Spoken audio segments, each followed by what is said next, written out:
台语文千万字，逐工要和大家做伙来捌一日。有一句俗谚语讲：你贪利息，伊贪无钱。这个意思就是讲，放荡来的人，两种讲有钱通赚，结果招的人和无钱、无金都摕袂倒转来。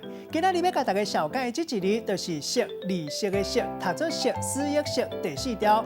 读息这是读文音，这个息都有阴性的意思，咱讲消息。也毋过咱即马较常听到的是读做消息，这个息是读做白音。